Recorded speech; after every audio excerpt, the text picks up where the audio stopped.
Patch 9.21 is upon us, and while it's not the biggest patch of the year, there is still plenty to cover. Most of Riot's work is going into the preseason changes that will be coming in a few patches, but there are a few champions that do need adjustments before the end of the season. If you haven't already, I want to remind you to check out our website, GameLeap.com. There we have hundreds of guides, all done by challenger players, sorted into a quick and easy to use courses system. We have courses both on the 5 fundamental roles, as well as champion-specific courses, so if that is something that interests you, then make sure to check us out using the link in the description below. Now, without further ado, let's get into the changes of patch 9.21.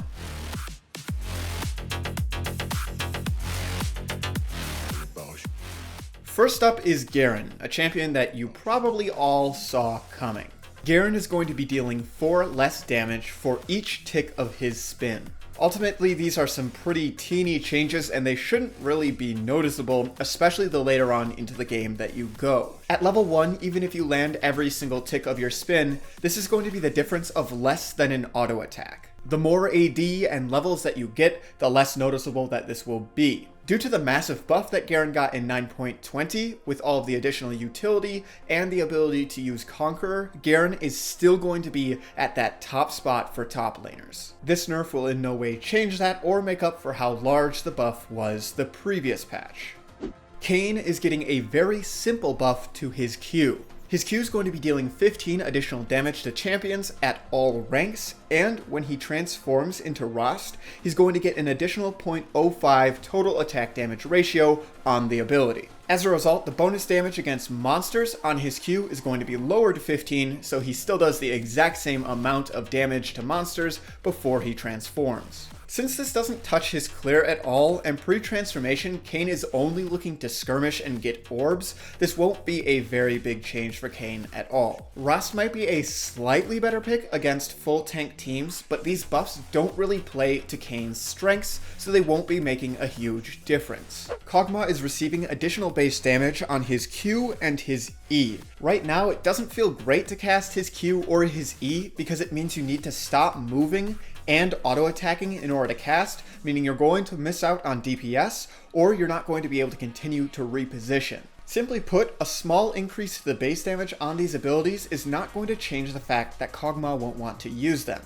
What these abilities would need is utility. The only time that you might be feeling these changes is really early on into the laning phase, where Kog'Maw won't have enough attack speed to make these abilities inefficient. It's only fitting that right after talking about Kog'Maw, we would move on immediately to Lulu.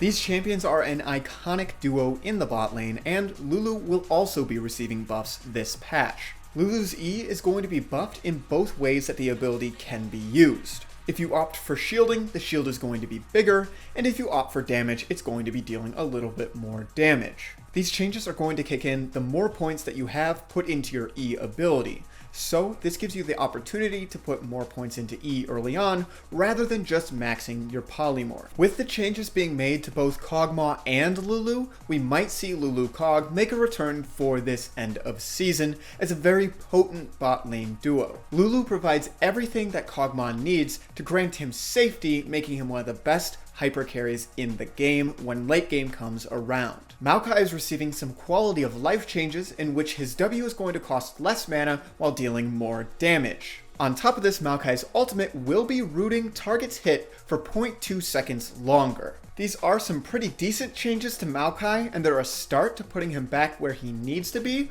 but at the moment there's too much true damage in the game for him to be a viable pick, so he most likely won't be seeing much success until the Conqueror rework comes through. Master Yi is getting a bug fix in which his passive will now interact properly with Ginsu's Rageblade. This is a pretty huge buff for Yi because it means he's going to be getting more phantom hits, and on top of that, he's going to be getting more procs of his passive. This means Yi's going to be dealing more damage, charging his passive faster, and bringing his Q off of cooldown faster. Yi is definitely going to be a pick to keep an eye on this patch, and I expect his win rate to jump at least 1 full percent because of these changes. Pyke has maintained one of the highest ban rates in the game since his release, and Riot is looking to address that with these set of changes.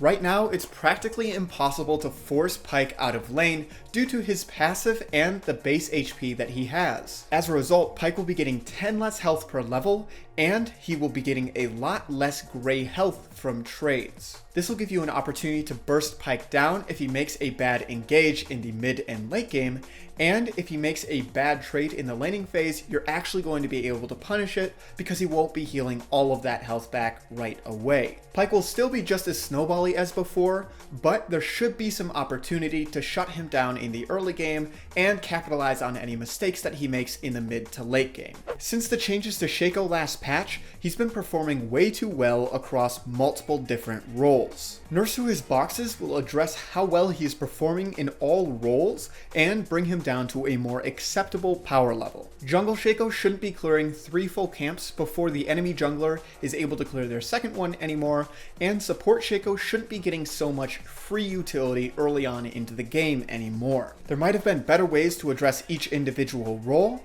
but nerfing the boxes will bring all of the roles down to a more acceptable power level. Sona is getting a passive indicator under her resource bar to help tell when her passive is available. This, paired with a bug fix to her passive, turns out to be a pretty nice quality of life change for the baby girl. Viktor is getting some cleanup on his base stats and his W, and his Q is getting a buff along with a bug fix. The Q is going to be dealing 10 additional damage, and it's now going to properly buff Viktor's shield when augmented. Now, it is a little bit hard to tell just how much this is going to affect Viktor, since we don't really know exactly what the bug was doing. Admittedly, I did not play any Viktor last patch, so I don't know whether or not this Q bug was affecting him all that much. If the Q bug was relatively infrequent, then it's not going to be the largest buff out there. But if this was happening on every cast of Viktor's Q, then this is going to be a rather nice buff. This is another champion that, just like Yi, we're going to have to keep a close eye on. Now, the final buff is to Warwick. Warwick is receiving buffs to both his Q and his W this patch, which are actually going to be pretty massive.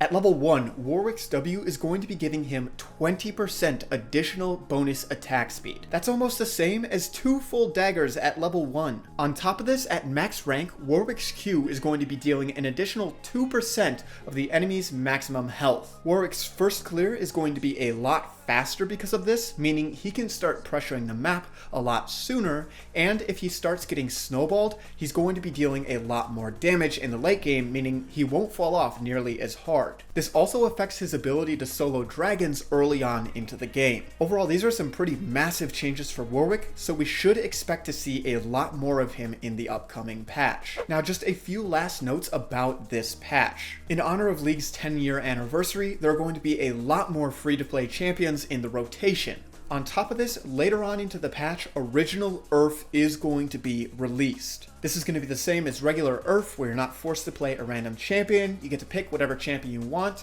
each and every game. This will be really nice and fun to play with your friends who weren't around when original URF was around. If you have never played URF before, then I highly recommend that you try it out when it comes out later this patch, because it is the most fun that I have ever had playing this game. That is all that I have for you for today's video on patch 9.21. For those of you who haven't already, make sure to check out our website, GameLeap.com. There we have hundreds of guides, all done by challenger players, sorted into a quick and easy to use courses system. We have courses both on the 5 fundamental roles, as well as champion specific courses, so if that is something that interests you, then make sure to check it out using the link in the description below. I've checked out a lot of the content on there myself personally, and I can honestly say that it is all very high quality. If your main goal is to improve and grind out this end of season, then our website is one of the best learning tools out there for you. As always, I'm Panther. I hope you learned something valuable,